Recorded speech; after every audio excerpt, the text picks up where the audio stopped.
In the early hours of a cold morning in Berlin during March of 1944, something extraordinary was about to unfold.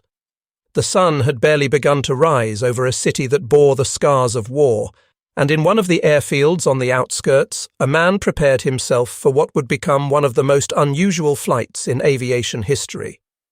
This individual was no ordinary pilot. His credentials spoke of years dedicated to the art of flight, countless hours spent testing the limits of aircraft that represented the cutting edge of German engineering. He had trained on virtually every significant fighter aircraft in the Luftwaffe's arsenal, understanding each machine's temperament, its strengths, its peculiarities, its limitations. His hands had gripped the controls of the legendary Messerschmitt, that workhorse of German air power which had dominated European skies in the early years of the global conflict. He knew intimately the way its engine responded to throttle inputs, the feel of its controls during high-speed maneuvers, the exact moment when it would begin to shudder in a high-altitude stall. Beyond that, he had been among the select few privileged enough to fly the revolutionary Messerschmitt 262, the jet-powered fighter that represented Germany's desperate hope for technological salvation. That aircraft, with its screaming turbines and unprecedented speed, was supposed to change everything, to restore German air superiority through sheer innovation. He had mastered its unique characteristics, adapted to its quirks, learned to harness its raw power. But on this particular morning, as he walked across the tarmac with measured steps, his destination was entirely different. He was about to climb into the cockpit of an aircraft that wore the markings of the enemy, a machine that had become the symbol of Allied air dominance, the very instrument that had systematically dismantled the Luftwaffe's control of European airspace. This was the North American P-51 Mustang, that sleek silver fighter whose distinctive profile had come to represent an existential threat to every German pilot who took to the skies. The aircraft that sat before him on the runway was one of the most feared machines in aerial warfare, responsible for escorting American bombers deep into the heart of the Reich and engaging German interceptors with devastating effectiveness. The mission parameters were straightforward enough on the surface. He was to fly this enemy fighter, to test its capabilities, to evaluate its performance characteristics with the same professional rigor he had applied to German aircraft throughout his career. He was to push it through its paces, explore its flight envelope, determine precisely what made it so effective against the pilots he had trained alongside, the colleagues he had shared mess halls with, the comrades who were dying in increasing numbers in the skies over Germany. But beneath that simple technical directive lay a complexity that defied easy categorization. His situation was one of profound moral ambiguity, a position that forced him to navigate between competing loyalties that pulled him in opposite directions with equal force.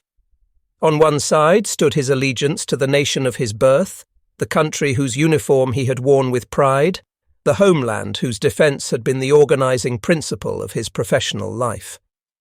On the other stood something perhaps more fundamental, a commitment to truth and professional integrity that transcended national boundaries, a dedication to the objective reality revealed through the practice of his craft. He was caught in that terrible space between duty to country and duty to conscience, between the obligations of citizenship and the demands of personal honor.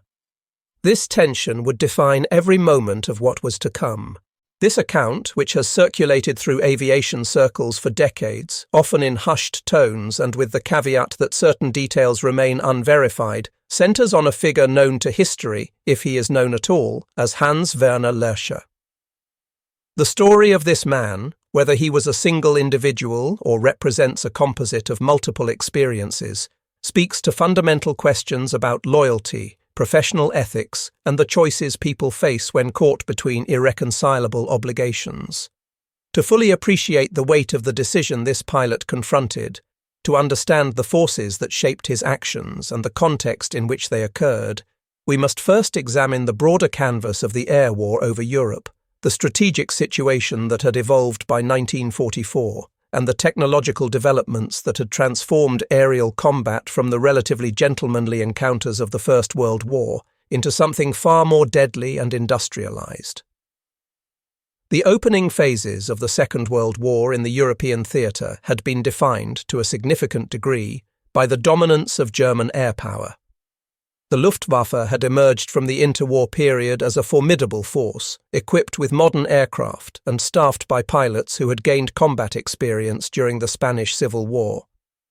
The Messerschmitt Bf 109, with its distinctive angular lines and powerful Daimler-Benz engine, had proven itself a match for any contemporary fighter. The Focke-Wulf 190, introduced later in the conflict, brought additional capabilities that further strengthened German air superiority. These were not merely machines, they were the instruments through which Germany projected power across the continent, the means by which the Luftwaffe had achieved and maintained control of European airspace during the Blitzkrieg campaigns and beyond. The pilots who flew these aircraft were products of a training system that emphasized skill, aggression, and tactical flexibility. Many of them had accumulated combat experience that far exceeded that of their Allied counterparts in the early war years. They had developed tactics and techniques that maximized the capabilities of their aircraft, learning through bitter experience what worked and what didn't in the brutal reality of aerial combat. For a considerable period, their supremacy in the skies seemed unassailable, an established fact that shaped strategic planning on both sides of the conflict. German fighters rose to meet Allied bombers with confidence, knowing that their training, their aircraft, and their tactical doctrine gave them significant advantages. When the United States Army Air Forces committed to a strategic bombing campaign against German industrial targets, they did so with a concept that was bold to the point of recklessness, built on assumptions that would prove catastrophically flawed. The Boeing B-17 Flying Fortress, that heavy bomber, which became iconic of American air power, was designed around a theory of self-sufficiency in combat. Bristling with .50 caliber machine guns mounted in multiple positions around the aircraft, it was promoted as a platform that could defend itself without fighter escort. The designation Flying Fortress captured this concept perfectly, suggesting an aerial strongpoint that could withstand enemy attack through its own defensive firepower. The tactical implementation of this theory involved flying bombers in tight formations known as combat boxes. These geometric arrangements were carefully designed to create overlapping fields of fire, with each bomber's guns able to support neighbouring aircraft. The idea was that any enemy fighter attempting to attack the formation would be forced to fly through a devastating volume of defensive fire from multiple bombers simultaneously. In theory, this would make attacks prohibitively costly for the enemy, creating a protective barrier that required no external support. For brief periods, on missions that remained relatively close to the English coast, this approach showed promise. When the targets were within a few hundred miles of friendly bases, when the bombers needed to penetrate only shallow distances into occupied territory, the defensive boxes could sometimes achieve their intended purpose. But as the strategic requirements of the bombing campaign evolved, as targets moved deeper into German industrial heartland, the fundamental flaw in this concept became apparent with brutal clarity. The issue was not one of tactics or courage or even defensive firepower. It was a matter of basic physics and engineering limitations. American escort fighters of the period, including capable aircraft like the Republic P-47 Thunderbolt and the Lockheed P-38 Lightning, were constrained by a fundamental limitation that no amount of pilot skill could overcome. They simply could not carry enough fuel to accompany the bombers to distant targets deep inside Germany and still retain sufficient reserves to engage in combat and return safely to base. The Thunderbolt, with its massive radial engine and rugged construction, was an excellent fighter within its operational radius. The Lightning, with its distinctive twin-boom design, offered good performance and heavy armament, but neither could bridge the gap between the English coast and targets in central Germany while maintaining the fuel reserves necessary for combat operations. The mathematics of fuel consumption versus range created a hard limit that could not be negotiated or overcome through tactical innovation. This meant that on deep penetration missions targeting the most strategically important industrial sites, the bombers would have to proceed for significant portions of their route without any fighter protection whatsoever. Bomber crews developed their own terminology for the moment when this transition occurred. They called it the departure of the little friends, and those words carried weight far beyond their simple meaning. When the escort fighters reached the limit of their range and were forced to turn back toward England, waggling their wings in farewell as they peeled away from the formation, the bomber crews knew they were entering a different phase of the mission. From that point forward, they would be alone over hostile territory, following predetermined routes toward targets that the enemy knew they had to strike, flying at speeds and altitudes that were entirely predictable, relying solely on their own defensive firepower and the mutual support of the combat box formation. The Luftwaffe Fighter Command had studied this pattern carefully and developed tactics specifically designed to exploit this vulnerability. German fighter units would position themselves at assembly points just beyond the range limit of American escort fighters. They would track the bomber formations using ground-based radar and visual spotters, monitoring their progress with professional detachment.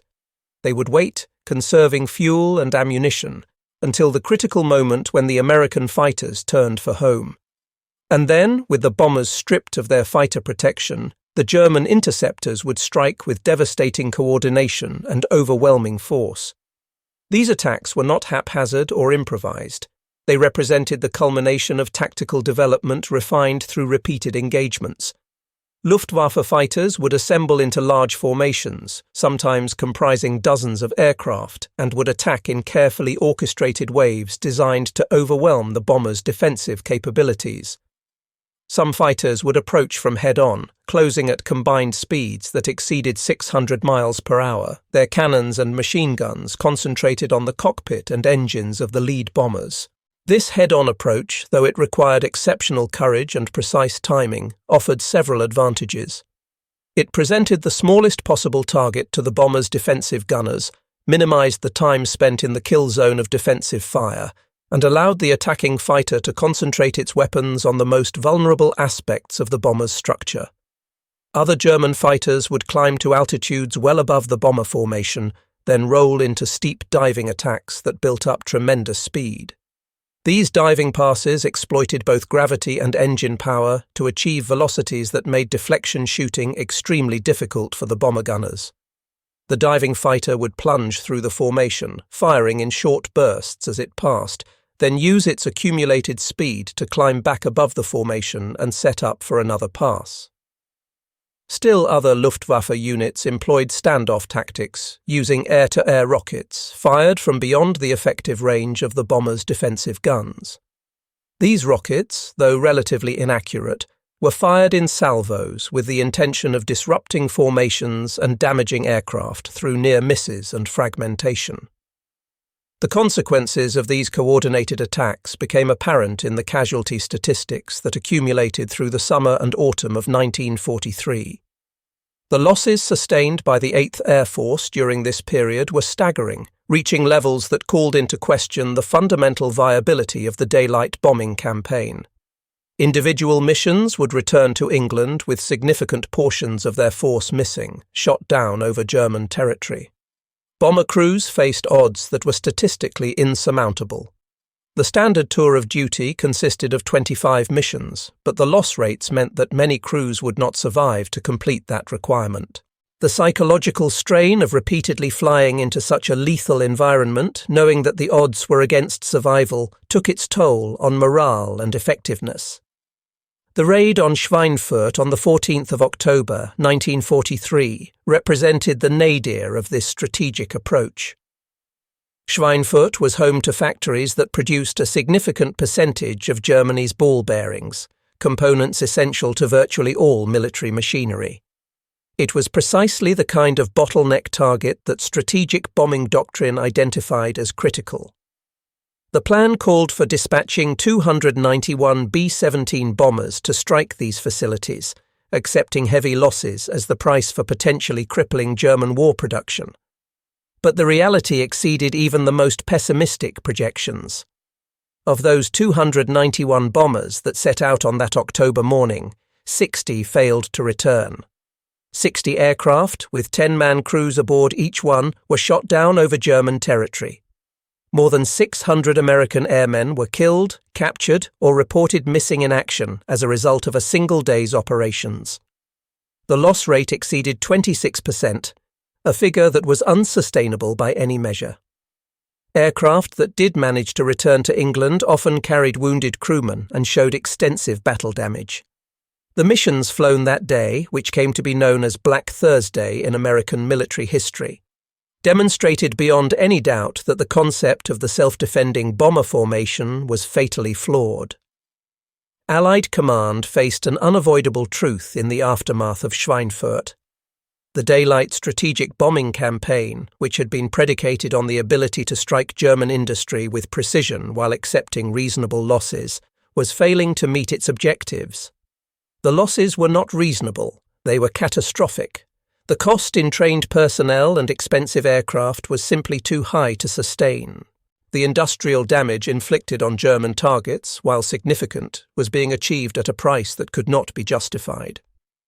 As a result, the decision was made to impose a temporary halt on deep penetration missions lacking fighter escort. Bombers would continue to operate, but only against targets within range of available escort fighters. This represented, in effect, a strategic victory for the Luftwaffe. German fighter forces had successfully demonstrated that Allied bombers could not operate with impunity over German territory. They had shown that the Flying Fortress was not, in fact, a fortress at all, but rather a vulnerable aircraft that required fighter protection to survive in hostile airspace. The control of the skies over Germany remained firmly in German hands. The strategic air campaign, which Allied planners had hoped would be a decisive element in defeating Germany, had reached an impasse. Something had to change, and that change would come not through tactical adjustments, but through technological innovation. Even as these grim events unfolded over Europe, the solution to the escort problem was already taking shape on the other side of the Atlantic Ocean. The story of how this solution emerged involves a combination of British need, American engineering, and a willingness to think beyond conventional approaches. In 1940, when the Battle of Britain was raging and the Royal Air Force faced desperate shortages of fighter aircraft, British purchasing commissions approached American manufacturers seeking to acquire additional fighters. One of their requests went to North American Aviation, a company primarily known for producing trainers and light aircraft rather than front-line fighters. The British asked North American Aviation to manufacture the Curtiss P-40 Warhawk under license, adding American production capacity to supplement British fighter strength. But Dutch Kindleberger, the head of design at North American Aviation, proposed an alternative approach. Rather than building another company's aging design, he argued that North American could develop an entirely new fighter, one incorporating more modern concepts, and could do so in less time than it would take to set up production of the P-40. This was an audacious claim, given that fighter development typically required years from initial concept to operational aircraft. The British, facing immediate needs and skeptical of promises about rapid development, nonetheless agreed to give North American the opportunity. What followed was a remarkable feat of aviation engineering. Just 102 days after receiving the contract, North American rolled out the prototype of what would become the P-51 Mustang. This extraordinarily compressed development timeline was possible because the design team took a pragmatic approach, incorporating proven components where possible while innovating in areas where improvement was critical. The airframe design emphasized aerodynamic efficiency, with particular attention paid to reducing drag through careful shaping of the fuselage and wing sections. The initial versions of the Mustang showed considerable promise. The aircraft demonstrated excellent handling characteristics and impressive speed, particularly at low to medium altitudes. Pilots who flew these early Mustangs praised their maneuverability and found them pleasant to fly, responsive to control inputs without being twitchy or unstable. But these early Mustangs also revealed a critical limitation that prevented them from achieving their full potential. North American had equipped them with Allison engines, reliable American-made power plants that performed well under normal conditions, but suffered from a significant shortcoming. The Allison engine, while dependable, utilized a single-stage supercharger system. Superchargers are devices that compress the intake air before it enters the engine, compensating for the reduced air density at high altitudes. A single-stage supercharger provides boost across a range of altitudes, but its effectiveness diminishes as altitude increases. Above about 15,000 feet, the Allison's performance began to fall off noticeably. Since aerial combat in Europe increasingly occurred at altitudes of 25,000 feet or higher, where German fighters and Allied bombers operated, this limitation was a serious problem. The early Mustangs were good aircraft, certainly competent performers, but they were not the revolutionary machines that the strategic situation demanded. The transformation that turned the Mustang from a good fighter into a legendary one came about through Anglo-American cooperation and a willingness to experiment with unconventional combinations. A test pilot from Rolls-Royce, the British company famous for both luxury automobiles and aircraft engines, had the opportunity to fly one of the early Allison-powered Mustangs. He was impressed by the aircraft's airframe, recognizing that its aerodynamic design represented a significant advance over many contemporary fighters. But he also immediately identified the engine as the limiting factor in the aircraft's performance. This led him to make a suggestion that would prove transformative. Why not, he proposed, take the excellent American airframe and mate it with Britain's most advanced engine? Rolls-Royce manufactured the Merlin engine, which powered the legendary Supermarine Spitfire and had earned a reputation as one of the finest aircraft engines in the world. The Merlin's key advantage lay in its two-stage supercharger system. Unlike the Allison's single-stage unit, the Merlin's two-stage system compressed the intake air twice, first in a low-altitude stage and then again in a high-altitude stage. This allowed the engine to maintain high power output even at the altitudes where strategic air combat occurred. The experiment of installing a Merlin engine in the Mustang airframe produced results that exceeded even optimistic expectations. The marriage of American aerodynamics and British engine technology created an aircraft whose performance represented a quantum leap forward. The top speed of the Merlin-powered Mustang jumped dramatically compared to its Allison-powered predecessor. More importantly, this speed could be maintained at high altitudes where it mattered most. The climb rate improved substantially. The service ceiling, the maximum altitude at which the aircraft could effectively operate, increased by thousands of feet. Perhaps most crucially, when engineers calculated the range of this new combination, they discovered they had inadvertently solved the exact problem that had been plaguing the strategic bombing campaign. The Mustang's aerodynamically efficient airframe meant it consumed fuel relatively slowly compared to fighters with less refined designs. When equipped with external drop tanks that could be jettisoned when empty, the P-51 could accompany bombers all the way to targets deep inside Germany, engage in combat with defending fighters, and still retain sufficient fuel to return safely to England. The range problem that had created the vulnerable gap in bomber protection had been solved. Production of the Merlin-powered Mustang, designated the P-51B and subsequent variants, began ramping up through 1943 and into 1944. American industrial capacity, operating at a scale that dwarfed what any European nation could achieve, turned out these fighters in massive numbers. Entire fighter groups were equipped with Mustangs and deployed to England.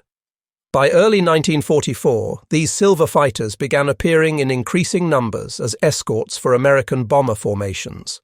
The impact on the air war was immediate and profound. For the first time, American bombers could fly to any target in Germany with fighter escort accompanying them for the entire mission. The Luftwaffe fighter pilots who had grown accustomed to attacking unescorted bomber formations now found themselves facing swarms of Mustangs wherever they tried to engage. The P-51 could outperform German fighters at the altitudes where combat typically occurred.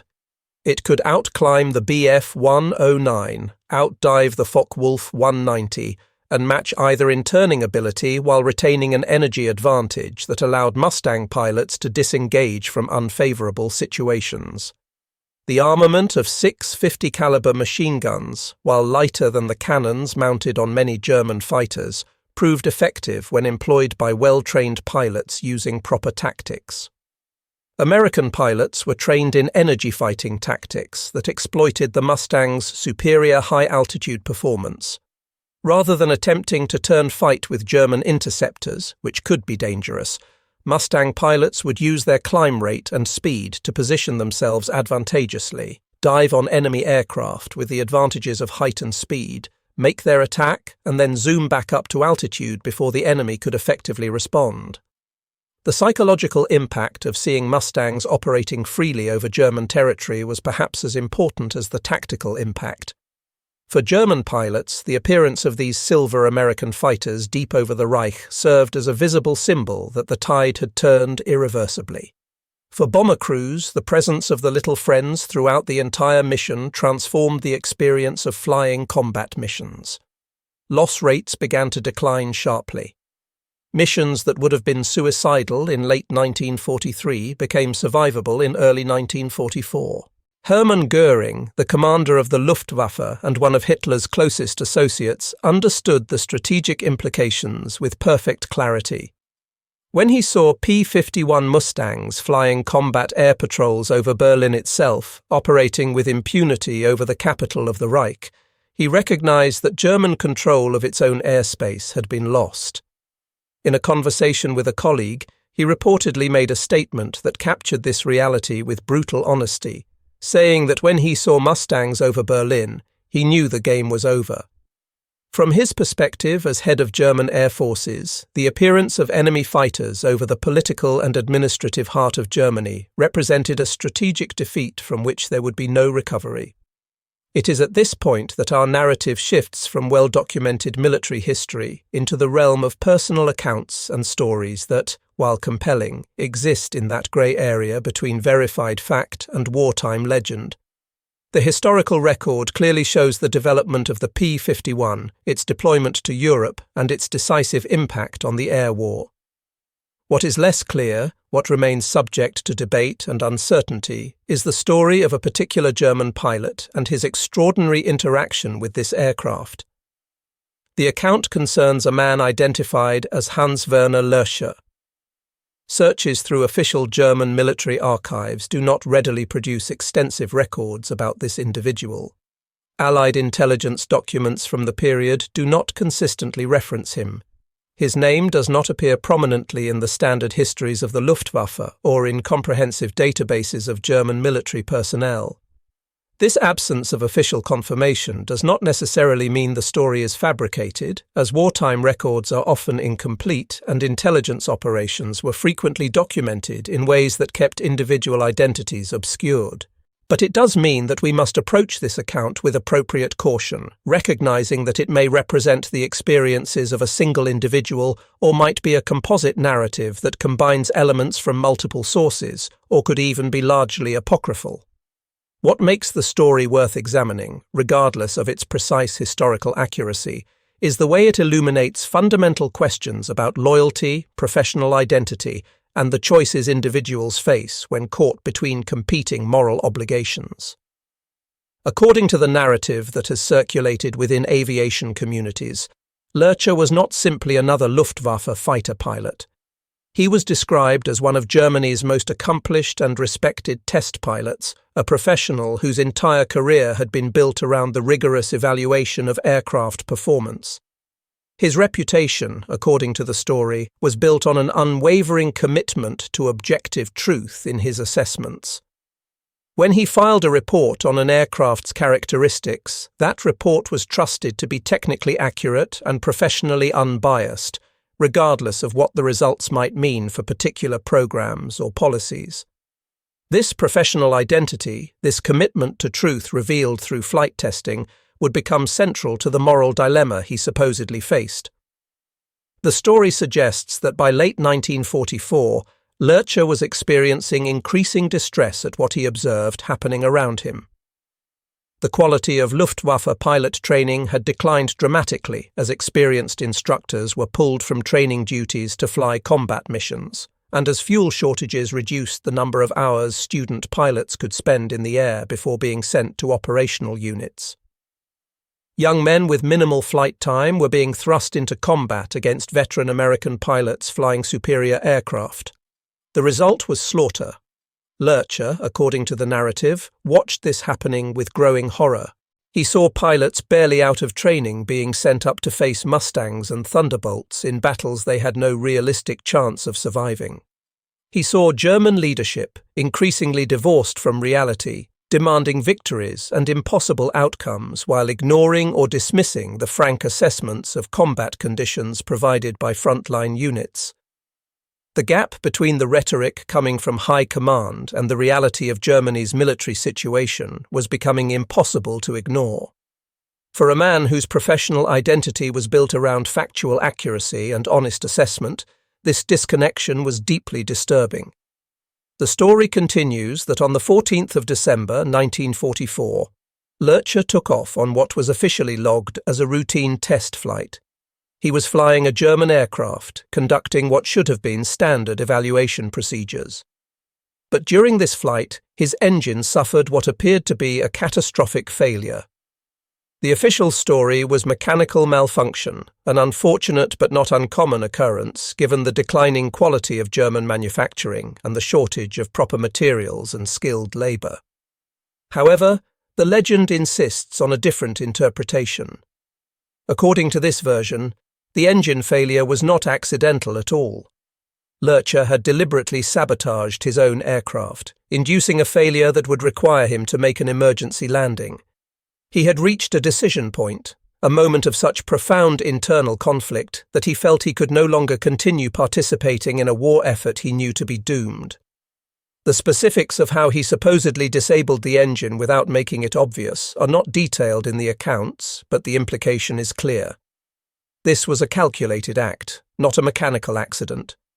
With his engine failing or disabled, Lurcher supposedly nursed his crippled aircraft westward, crossing the front lines between German and Allied forces. This would have been an extremely dangerous maneuver under any circumstances, as crossing the front lines made him vulnerable to anti-aircraft fire from both sides and risked being shot down by Allied fighters who would have no way of knowing his intentions. But he managed to reach territory controlled by American forces and executed a forced landing, bringing the damaged aircraft down without killing himself in the process. Initially, he was simply processed as another prisoner of war.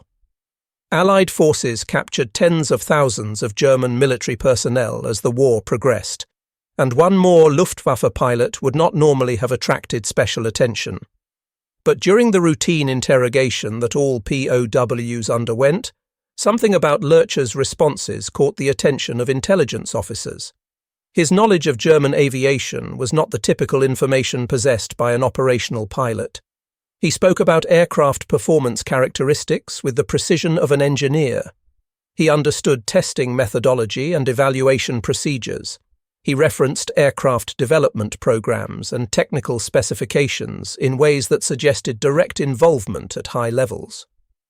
This information made its way to Lieutenant Colonel Harold Watson, an American officer who played a significant role in air technical intelligence operations and was himself an accomplished test pilot. Watson recognized immediately the potential value of what Lurcher represented. Here was a man who had been at the center of German aviation development, who had flown virtually everything in the Luftwaffe inventory, who could provide insights not just about what German aircraft could do, but about how German test pilots evaluated performance and what they considered important in fighter design. Watson conceived of an idea that was, by any standard, extraordinary. He proposed that Lurcher be allowed to fly American aircraft, specifically including the P-51 Mustang, and provide formal technical evaluations from the perspective of a German test pilot. The proposal was audacious to the point of seeming reckless. This was still an active war. Germany had not surrendered.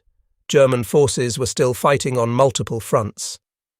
The idea of placing an enemy combatant, regardless of his status as a prisoner, in the cockpit of America's most advanced fighter aircraft was unprecedented and fraught with security concerns. The proposal supposedly triggered intense debate at the Pentagon that lasted 23 days. The concerns were obvious and substantial. What if Lurcher's defection was not genuine? What if he was actually an intelligence operative trained to defect precisely to gain access to American aircraft and installations? What if he attempted to escape during a flight, perhaps flying the Mustang to neutral territory or even back to German lines?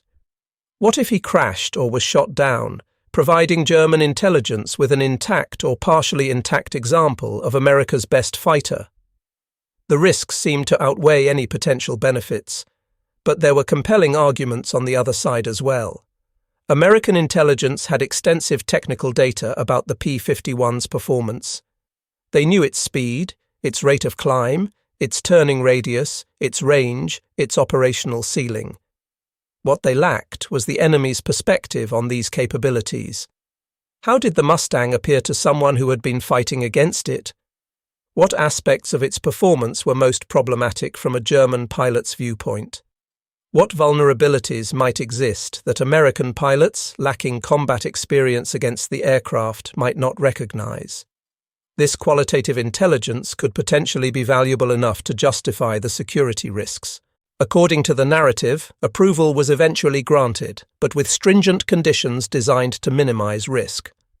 Lurcher's participation had to be entirely voluntary, with no coercion or pressure applied. He would not fly combat missions under any circumstances. His flights would be conducted under close supervision with security measures in place to prevent escape attempts. The arrangement would be kept highly classified, with access to information about the program restricted to those with direct need to know. For Lurcher, if we accept the story as told, this proposal created an excruciating moral dilemma that cut to the very core of his identity. On one side of the equation was loyalty to his homeland, to Germany, to the comrades who were still fighting and dying in service to their country. The very act of flying American aircraft and providing technical assessments felt like betrayal of the deepest kind. His countrymen were still in combat, still facing terrible odds, still sacrificing themselves. How could he collaborate with their enemies, even in a technical capacity? But on the other side was his professional integrity, the commitment to objective truth that had defined his career. The Mustang had defeated the Luftwaffe. That was simple fact, not propaganda or exaggeration. Understanding why it had been so successful, understanding exactly what made it superior, represented the ultimate professional challenge for a test pilot. There was also perhaps a pragmatic consideration. The war was clearly lost from Germany's perspective. Continuing to fight was only prolonging suffering and increasing casualties on all sides. If his professional expertise could contribute to ending the conflict sooner, might that actually serve a higher moral purpose? The story suggests that after intense internal struggle, Lurcher agreed to participate. His decision was framed as choosing professional integrity over national loyalty, as placing his commitment to objective truth above his allegiance to the state.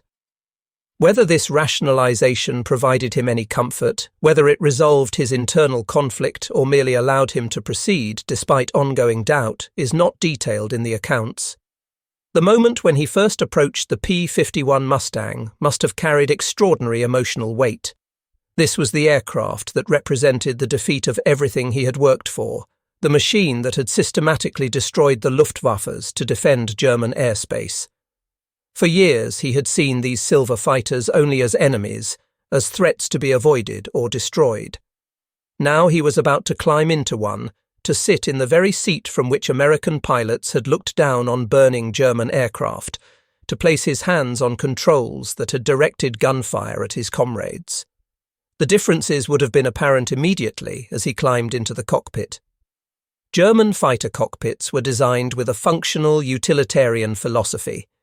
They provided what the pilot needed, but rarely with any attention to comfort or ease of use beyond the minimum necessary. Space was limited, visibility was constrained by the structural requirements of the airframe. The Mustang's cockpit represented a different design philosophy. American engineers had paid attention to ergonomics, to making the pilot's workspace as efficient and comfortable as possible. But the most striking difference was undoubtedly the canopy. German fighters typically had multi-piece canopies with heavy framing, necessary for structural strength but severely limiting visibility to the sides and rear.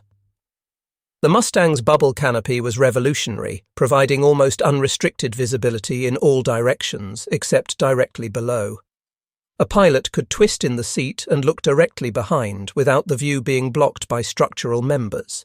In air combat, where spotting the enemy first often meant the difference between life and death, this advantage was impossible to overstate.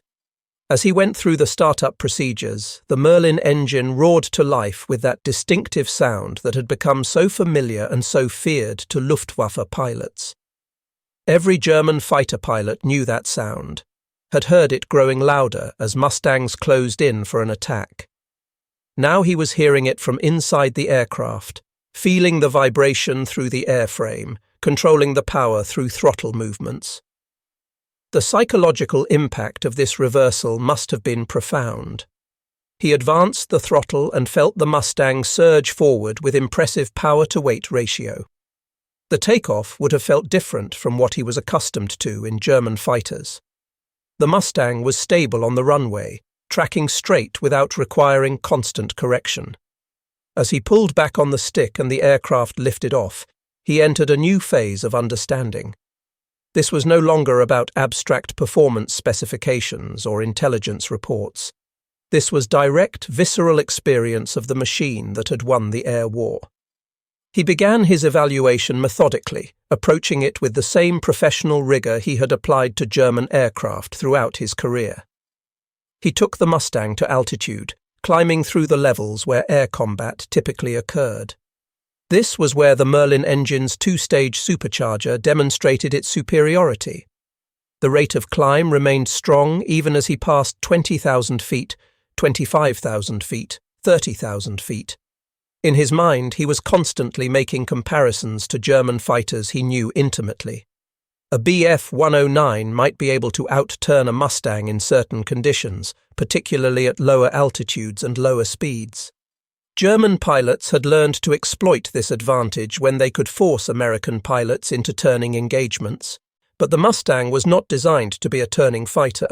It was an energy fighter, built around maintaining and exploiting advantages in speed and altitude. If a Mustang pilot found himself in a turning fight that was going badly, he had options that German pilots lacked. He could simply push the throttle forward, use the Mustang's excellent acceleration to gain speed, and pull into a climb that the German fighter could not match. The Bf-109 would struggle to follow, its single-stage supercharger limiting its climb performance at high altitude. The Mustang pilot could zoom up to a higher altitude, then turn and dive back into the fight with all the advantages of height and speed. His report, as the story tells it, was brutally honest in its assessment. He praised the engineering that had gone into the aircraft's design, noting specifically how well the airframe and engine worked together as an integrated system. But he also commented extensively on the quality of manufacturing, and this may have been one of his most significant observations. By late 1944, German aircraft production was suffering from multiple cascading problems. Critical materials were in short supply, forcing the use of substitutes that were inferior to original specifications. Skilled workers had been drafted into military service, replaced by forced labor and less experienced personnel. Production facilities were under constant threat from Allied bombing, forcing dispersion of manufacturing to smaller, less efficient sites. The result was that German aircraft, even when they came off the production line brand new, often had quality issues. Tolerances were not as precise as they should have been. Components didn't fit together as cleanly. The overall standard of workmanship had declined noticeably from the early war years. In contrast, American aircraft benefited from a mature industrial base that was largely untouched by enemy action.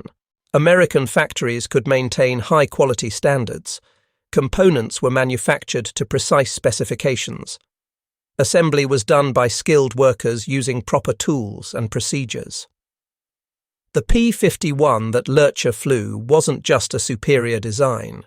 It was a superiorly manufactured example of that design, built to exact standards and maintained properly. He noted the implications of the Mustang's range for strategic bombing operations. American pilots could fly marathon missions lasting many hours, escorting bombers deep into German territory and engaging in combat whenever necessary, while German pilots were increasingly limited by fuel shortages. This endurance transformed the nature of the air war. Where German pilots were sprinters, trained and equipped for short, intense engagements near their bases, American pilots had become marathon runners, capable of sustained operations at great distances from home. All of these observations were contained in his technical reports, delivered with the same professional objectivity he had applied to evaluating German aircraft. But then, according to the narrative, his American handlers made a request that went beyond mere technical evaluation. They asked him to draft a document that would be distributed to German pilots, a document signed by him that explicitly detailed the Mustang's superiority over German fighters and recommended that continuing to engage in combat against such odds was futile. This request transformed the nature of his involvement. Flying the aircraft and providing technical reports to American intelligence was one thing. That could be rationalized as professional work, as contributing to the advancement of aviation knowledge, as fulfilling his obligation as a test pilot to understand aircraft performance regardless of national origin. But what the Americans were now asking went far beyond that. They wanted him to participate actively in a psychological operation aimed at demoralizing German pilots, his former comrades, the men he had trained alongside and flown with. Signing such a document would mean telling those pilots that their courage was meaningless, their sacrifice pointless, their continued resistance futile. It would be lending his name and his reputation to an effort to break their will to fight. For a man already wrestling with questions about loyalty and betrayal, this request created a new layer of moral complexity. The story speaks of Lurcher wrestling with this decision over an extended period. He had already crossed one line by defecting and flying American aircraft. But this felt different. This felt like actively working to harm the morale and fighting spirit of men who were still doing their duty as they understood it. On the other hand, what the Americans wanted him to write was nothing but the truth. The Mustang was superior. The war was lost from Germany's perspective. Continued fighting would only result in more death and destruction without changing the ultimate outcome. Perhaps by telling the truth in the most stark and undeniable terms, he could help bring the war to a faster conclusion, thereby actually saving lives, including German lives. According to the narrative, Lurcher ultimately agreed to write the document, but insisted on doing so on his own terms. He refused to write propaganda or emotional appeals. Instead, he produced what was essentially an extended technical report, written in the dispassionate language of engineering and flight testing. He laid out the specific performance advantages of the Mustang in areas like climb rate, high-altitude performance, and operational range. He explained the tactical implications of the bubble canopy for situational awareness.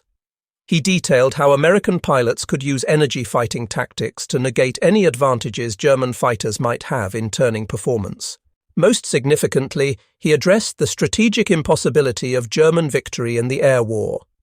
With the numbers of Mustangs being produced and deployed, with the training advantages American pilots enjoyed from having access to unlimited fuel and safe practice airspace, with the quality advantages built into American aircraft manufacturing, there was simply no realistic path to German success. This wasn't defeatism or propaganda, it was mathematical and industrial reality. He signed the document, knowing that in doing so he was severing the final connection to his former life. Whatever ambiguity might have existed about his status, whatever possibility might have remained for reconciliation or return, would be eliminated by affixing his name to this assessment. He was making a choice for professional truth over national loyalty, for what he saw as a higher moral obligation over the more conventional demands of patriotism. When Germany finally surrendered in May of 1945, Lurcher found himself in a position shared by many who had broken with their nations during wartime. He was a man without a secure home. Returning to Germany, even a defeated and occupied Germany, carried enormous risks. He would almost certainly be branded a traitor by many of his former compatriots. The fact that his collaboration with American intelligence had been technical rather than operational would matter little to those who viewed any cooperation with the enemy as unforgivable betrayal. His physical safety could not be guaranteed. But his expertise remained valuable, perhaps more valuable than ever. As the Second World War ended, the geopolitical landscape was already shifting toward what would become the Cold War. The United States and the Soviet Union, allies during the fight against Nazi Germany, were rapidly becoming adversaries. Both nations recognized that German scientific and technical expertise, particularly in areas like rocketry, jet propulsion, and advanced aerodynamics, could provide significant advantages in this emerging competition. The story of Lurcher merges at this point with the historical reality of Operation Paperclip, though there is no documentary evidence that he specifically was part of that program. Operation Paperclip was a secret American initiative to identify and recruit German scientists, engineers, and technical specialists, bringing them to the United States where they could contribute to American military and aerospace development while being denied to the Soviet Union. The program was controversial, particularly because it included individuals who had been members of the Nazi Party or had worked on weapons programs that had caused immense destruction and suffering. The legend grants Lurcher a role in this post-war utilization of German expertise. According to the story, he was offered a civilian contract to continue his work as a test pilot, now for the United States Air Force. His knowledge of German aviation development, combined with his obvious skill in flight testing, made him valuable for evaluating both captured German aircraft and new American designs. His relationship with Harold Watson, the intelligence officer who had first recognized his potential value, supposedly continued beyond the war, evolving from a handler-asset dynamic into something more like mutual professional respect between two men who shared a passion for aviation. The narrative suggests Lurcher worked in this capacity through the late 1940s, contributing to American understanding of jet aircraft development and high-speed aerodynamics. The experience he had gained flying the German jet fighters gave him insights that were particularly valuable as the United States transitioned from propeller-driven aircraft to the jet age. Finally, in 1950, the story suggests he returned to Germany, now divided between East and West, with the western portion establishing itself as a democratic state aligned with the United States and Western Europe. He supposedly contributed to the rebuilding of civilian aviation in West Germany, helping to establish flight training programs and safety protocols based on international standards. His wartime collaboration, which might have made him a pariah in Germany immediately after the war, had been kept sufficiently classified that it did not become widely known. He was able to live out his later years in relative anonymity, a man who had made choices that few would ever fully understand or be in a position to judge. The historical reality of the P-51 Mustang requires no embellishment or legendary narratives to establish its significance. The aircraft's impact on the air war over Europe is thoroughly documented and beyond dispute. It was the fighter that solved the range problem that had plagued strategic bombing operations. It was the machine that turned the tide of the air superiority battle decisively in favor of the Allies. Its combination of speed, maneuverability, firepower, and most critically range created a weapon system that German forces had no effective answer to. The Mustang didn't just contribute to Allied victory. It was, in many ways, the instrument that made strategic bombing viable and therefore contributed directly to the destruction of Germany's ability to wage war. The legacy of the P-51 extended far beyond World War II. The aircraft saw combat in the Korean War, where it provided close air support and ground attack capabilities. Variants of the Mustang continued in service with various air forces around the world into the 1980s. Its design influenced subsequent generations of fighter aircraft. Today, restored Mustangs are prized possessions for collectors and history enthusiasts, appearing at air shows where their distinctive appearance and the roar of their Merlin engines continue to captivate audiences. Woven into this thoroughly documented history is the quieter, more ambiguous story of Hans Werner Lärcher. Whether he existed as a single individual exactly as described, whether his name is a pseudonym that protected his actual identity, or whether his story represents a composite narrative that combines elements from multiple sources, cannot be definitively established from available records. Intelligence operations during wartime were often documented in ways that obscured individual identities. Some programs remained classified for decades after the war ended. The absence of easily accessible records does not prove the story is false, but neither should we accept it as established fact without appropriate skepticism. What makes the Lärcher narrative worth examining, regardless of its precise historical accuracy, is what it reveals about the human dimension of technological warfare and the moral complexities that emerge when professional identity conflicts with national loyalty. The story forces us to consider questions that have no simple answers. What obligation does a professional have to objective truth when that truth conflicts with the interests of their nation? When does loyalty to country become complicity in a cause that is clearly doomed and morally compromised? How should we judge someone who chooses what they perceive as a higher moral obligation over the more conventional demands of patriotism? The narrative presents Lärcher not as a simple traitor motivated by self-interest or cowardice, but as a professional caught in an impossible situation. His expertise as a test pilot was built on a foundation of objective assessment and honest reporting. His professional identity required him to acknowledge reality regardless of what that reality meant for particular outcomes or allegiances. When confronted with the undeniable superiority of the P-51 and the inevitable defeat of Germany in the air war, he faced a choice between maintaining his professional integrity and maintaining his national loyalty. The story suggests he chose integrity, but at enormous personal cost. This kind of moral complexity doesn't fit neatly into the simple narratives we often prefer when discussing wartime events. We like clear heroes and obvious villains, unambiguous acts of courage and straightforward examples of treachery. The Lärcher story offers something more nuanced and therefore more troubling. It suggests that sometimes the most profound moral courage involves making choices that appear from certain perspectives to be profound moral failures. It asks us to consider the possibility that genuine integrity can sometimes mean betraying your country, that real honor might require breaking with national loyalty, that truth-telling can be both an act of professional ethics and an act of collaboration with the enemy. The story also illuminates the role of professional identity in shaping moral choices.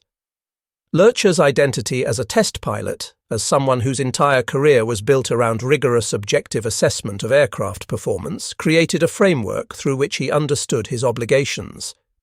He wasn't primarily a soldier whose duty was to fight for national victory regardless of the odds. He was primarily an engineer and pilot whose duty was to understand and report the truth about aircraft capabilities. When those two identities came into conflict, when the obligations of the soldier contradicted the obligations of the professional, he chose the professional identity as primary. Whether this choice was morally correct is not a question with a simple answer. From one perspective, he betrayed his oath of service, collaborated with the enemy, and contributed to the defeat of his own nation. From another perspective, he remained true to his professional principles, refused to perpetuate delusions that would only prolong suffering, and contributed to ending a war that was already lost. Both perspectives contain truth. The moral weight we assign to each depends on the values and frameworks we bring to the evaluation. The enduring appeal of the Lärcher story, whether as history or legend, lies in how it forces us to grapple with these uncomfortable ambiguities. It resists easy moral categorization. It challenges us to think beyond conventional labels like hero and traitor, loyalty and betrayal, honor and dishonor. It suggests that the most significant moral choices are often not between right and wrong, but between competing goods or competing obligations that cannot be simultaneously honored. In the context of aviation history, the story serves as a reminder that the technical developments we study, the aircraft specifications we analyze, the tactical innovations we document, all existed in a human context of difficult choices and moral complexity. Every aircraft that flew, every mission that was flown, involved human beings making decisions under conditions of uncertainty and pressure, wrestling with fears and doubts, trying to navigate between competing obligations and values. The cold technical facts of climb rates and turning radiuses and armament effectiveness tell us something important about how the war was fought. But they don't tell us everything about what it meant to fight that war, about the human cost in terms of moral compromise and psychological burden that extended beyond the physical casualties. The P-51 Mustang stands as a monument to American engineering and industrial capability. Its development represented a triumph of cooperation between British and American designers. Its deployment represented the marshalling of massive industrial resources toward a specific military objective. Its impact on the air war was decisive and historically significant. These are established facts that require no legendary embellishment. But alongside that story of technological triumph exists the more uncertain narrative of individuals who flew these machines and flew against them, who made choices under extraordinary pressure, who wrestled with questions about duty and honor and truth in contexts where clear answers were elusive. Whether Hans Werner Lurcher existed exactly as described matters less than what his story represents, a meditation on the costs of integrity, the complexity of loyalty, and the burden of choosing between incompatible obligations. If we take the story as intended, as a narrative that illuminates larger truths regardless of its precise historicity, then Lurcher stands as a figure who chose professional truth over national loyalty, who valued objective assessment over patriotic delusion, who concluded that his highest obligation was to acknowledge reality rather than serve a cause he knew to be lost.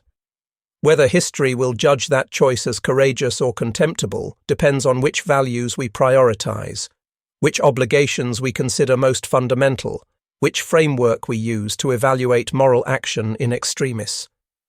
The legend concludes with Lurcher finding a kind of redemption, or at least peace, in post-war Germany, contributing to the reconstruction of aviation on a peaceful basis, using his expertise to train a new generation of pilots who would fly not for conquest, but for commerce and connection. This ending provides a kind of moral resolution, suggesting that his wartime choices, however ambiguous, ultimately led to constructive outcomes. But we should be wary of such neat conclusions. The real costs of the choices he supposedly made, the burden of being seen as a traitor by some and a collaborator by others, the psychological weight of having broken with his nation during its moment of greatest crisis, these would not be erased by post-war rehabilitation or professional success. The story of the German test pilot who flew the Mustang, whether history or legend or some combination of both, endures because it speaks to fundamental questions about human nature and moral choice that transcend the specific context of World War II aviation.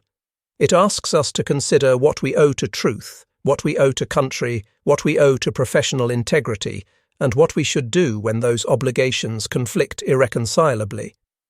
It suggests that moral courage sometimes looks like betrayal, that integrity sometimes requires breaking faith, that the path of honor is not always the path of conventional loyalty.